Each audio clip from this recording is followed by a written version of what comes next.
Go, magandang umaga po at maganda po yung balita, maganda yung umaga natin yan. Ano po yung reaction nyo na ito po yung anytime from now, puproklama na po kayo? It's overwhelming, no? This is unexpected talaga, no? Although we were hoping and praying, but it's unprecedented, the mandate that we the votes, as you can see right now. So, overwhelming talaga. I'm deeply touched and grateful for the mandate that is given to me by the people of the province of Cebu. Unexpected talaga. Inasahan talaga? No, hindi ko talaga inasahan because after all, when I started, you know, I was branded as Uyu. I don't, although I have a political party that's backing me up, but I don't have a machinery. I didn't have fans, much fans to back me up the way of what it has. The resources that they have compared to me, you know, was really nothing, you know.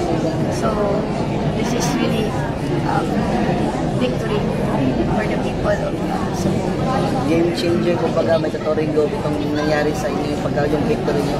Lalo-lalo na parang isang malaking pader yung binangga mo. Parang ano, no, parang David and Goliath, no?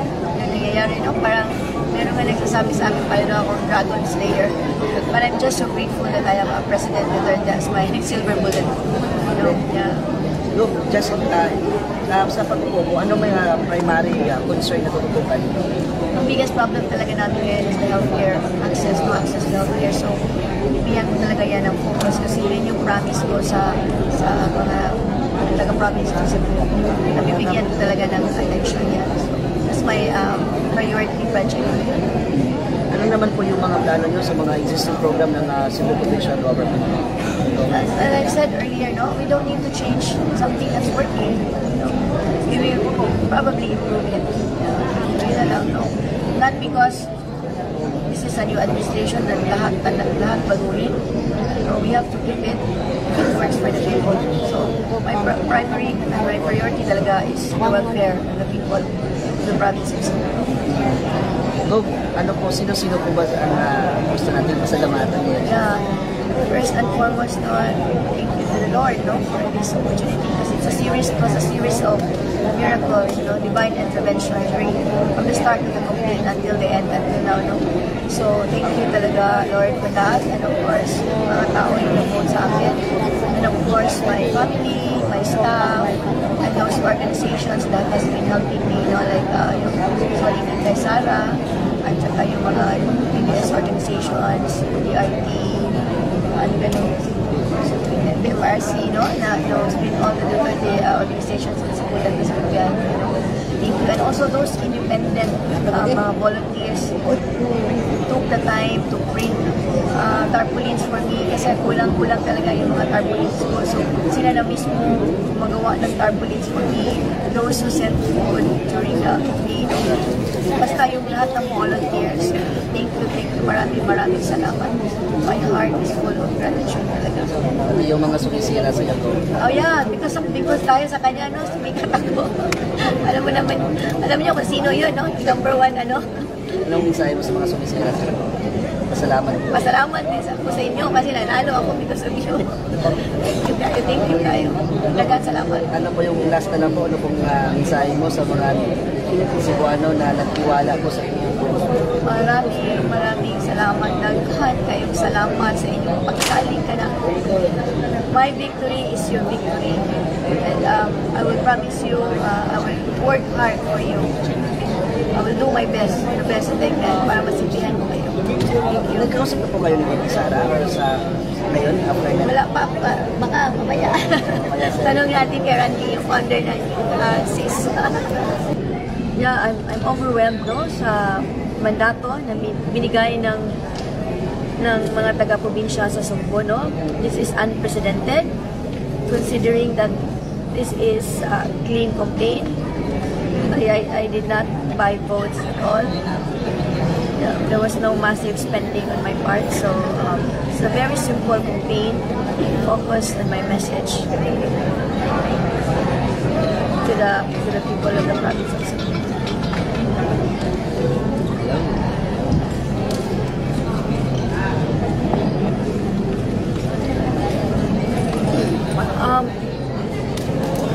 It's obvious that the people of Cebu the province, the people of the province of Cebu wants change.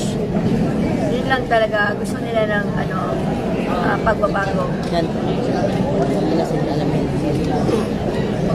Melon. Sylvia.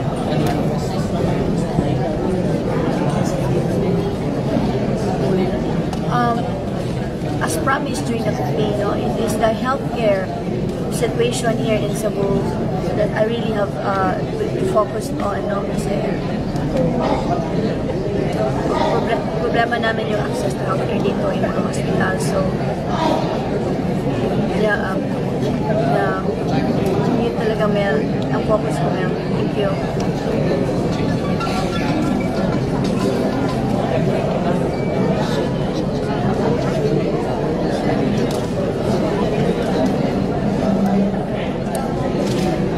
Oh yes, Mel, a big help, no? This victory is not only my victory, it's the victory of the province of Cebu. And it's also a victory for former President Rudy Duterte. No? So the people have spoken. They have voted for the person, for the governor that he endorsed. So I share this victory with him.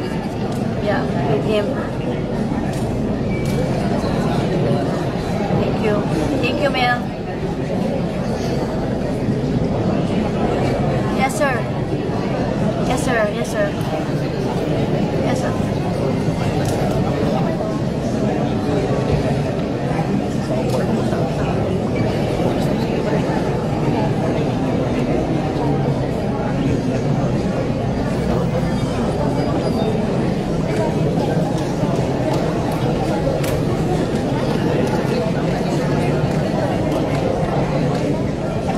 Of course, no, I don't have machinery with me. No, I don't have any other. The vice governor is not mine. It's not with me, and the whole council is not with me. No, no, we're not the same party. So I just really have to. We need to work together, stay focused on serving the people of the province of Cebu. Ganun na lang siguro, no? I'm willing to work with them. So I do hope that they will also participate. Yeah. Work.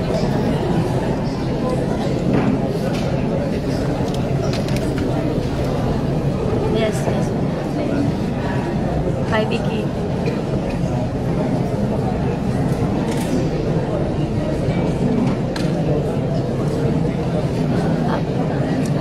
This is a time to heal.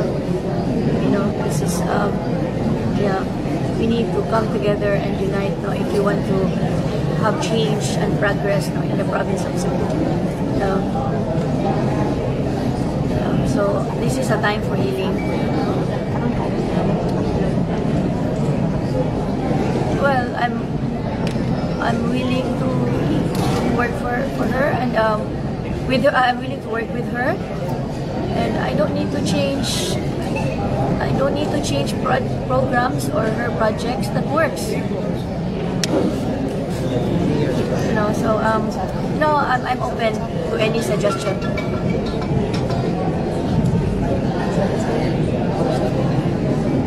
Thank you.